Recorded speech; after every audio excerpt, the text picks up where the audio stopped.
संविधान को अगर आप कमजोर करेंगे तो याद रखना ये देश कमजोर होगा, हमारा मुल्क कमजोर होगा। जो संविधान के प्रति वफादार नहीं हो सकते वो हमारे मुल्क के प्रति वफादार नहीं हो सकते।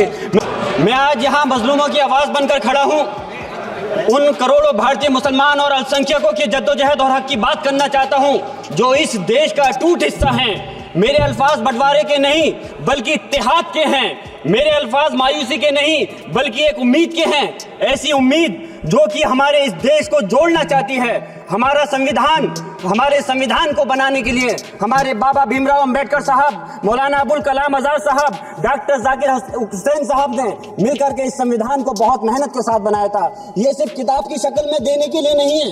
आज संविधान के उस पर मैं कहना चाहता हूँ कि भारत का संविधान इंसाफ, आजादी और भाईचारे की जिंदा गवाही है और ये गारंटी देता है कि नागरिक हर मजहब, जात या नस्ल पर इज्जत के साथ गुजार सकते हैं जिंदगी। लेकिन अफसोस है, एक मुस्लिम रहनुमा की हैसियत से मुझे इस दस्तावेज पर बेपनाह फख्र है जो कि दस्तावेज जो संविधान हमें इजाजत देता है।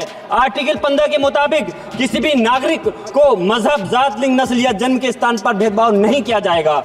आर्टिकल 19 में बोलने के, अभिव्यक्ति की आजादी का हक दिया गया है जो कि हमारे अधिकारी को हक की आवाज को छीनने का आप काम कर रहे हैं। आर्टिकल 25 अपने मजहब को मानने और उस पर अमल करने की आजादी देता है। आर्टिकल 29 के तहत अल्पसंख्यकों के हकों की हिफाजत करने के लिए प्रावधान किए गए हैं, लेकिन आप तो हमारे हकों की छीनना चाहते हैं। माननीय सभापति जी, मैं आपके माध्यम से कहना चाहता हूं कि आर्टिकल 30 के अंदर अपने तालीमी इदारों को कायम करने और उनके चलाने का हक है, लेकिन हमारे साथ ज्यादती हो रही है। उस संभल की सरजमी से आता हूं जहां पर 15 दिन पहले एक संविधान को कमजोर करने का काम किया गया। वहां पे जिस प्रकार से 5 मजलूमों की जान ले ली गई, जिस तरह से 30 से ज्यादा लोगों को गोली मारकर घायल कर दिया गया और 27 से 50 से ज्यादा लोगों के खिलाफ मुकदमा दर्ज किया गया। मैं पूछना चाहता हूं माननीय सभापति जी, मैं सांसद हूं, मैं अपने मुकदमे का, मैंने कहा था मुझे डर नहीं है, मेरे खिलाफ मुकदमा लिखा गया, मैं वहां मौजूद नहीं था और ये मुकदमा जो हमारे चाहे विपक्ष के सांसद हो या सत्ता पक्ष के सांसद हो, आप याद रखिए जनता की आवाज हो, जनता के बीच में जाकर के आपके जवाबदेही बनती है और मैंने अपनी जनता को आवाज को उठाने का काम किया तो क्या गलत किया था? माननीय सभापति जी, सिर्फ इस बुनियाद पे मुकदमा लीजिए गया।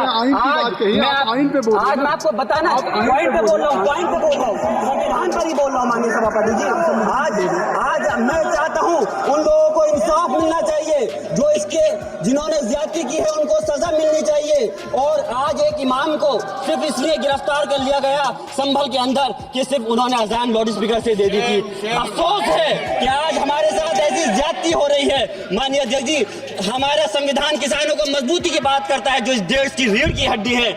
130 किसान जो 10 दिन से ज्यादा समय से जेल में बंद हैं, आप किसानों को हक नहीं दे पा रहे तो किसको हक देने का काम करोगे? मैं अफसोस करता हूँ आज पूरे प्रदेश और मुल्क के अंदर जिस तरह से हमारे लोगों की हिफाजत नहीं की जा रही, एक मॉब लिंचिंग सिर्फ धर्म के नाम पर, अगर कोई मुस्लिम है, ओबीसी है या पिछड़ा समाज का, एससी समाज का है तो नाम पूछ करके उसकी हत्या कर दी जाती है, बुलडोजर चलाए जा रहे हैं। हेट स्पीच, अगर कोई हम कुछ बोलते हैं तो हेट स्पीच करके मुकदमा दर्ज कर देते हैं और जो हमारे धार्मिक आका हमारे सल्लल्लाहु अलैहि वसल्लम की शान में गुस्ताखी करता है उनके खिलाफ कोई कार्रवाई नहीं। मेरे पास समय कम है इसलिए तेजी के साथ में मुझे बोलना पड़ रहा है। माननीय सभापति महोदय जी, ये सवाल बंटवारे का नहीं बल्कि हम वतनों के लिए जिनका जमीर मर गया है उनके जमीर को जिंदा करने के लिए है। हम चाहते हैं इस देश की आजादी, हमारी देश की, सभापति जी बस मैं अपनी बात खत्म कर रहा हूँ, 1 मिनट।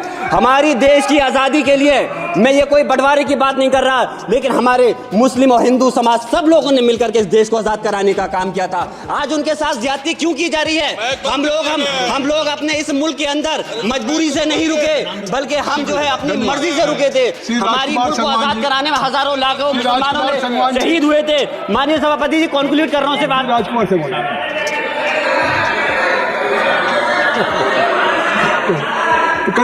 आप कंक्लूड करें ना, आप कंक्लूड कर लें।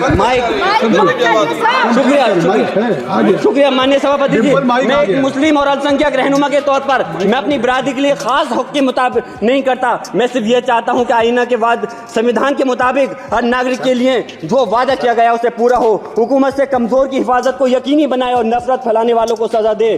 और मैं अपनी बात इस शेर के साथ खत्म करना चाहता हूँ जो कि हबीब जालिब का शेर है। ऐसे जुल्म सुबह बेनूर को मैं नहीं मानता, मैं नहीं जानता, मैं भी खाइफ नहीं तख्ताए दार से, मैं भी मंसूर हूँ कैदो अगियार से। क्यों डराते हो जिंदान की दीवार से, जुल्म की बात को, जहल की रात को मैं नहीं मानता, मैं नहीं जानता।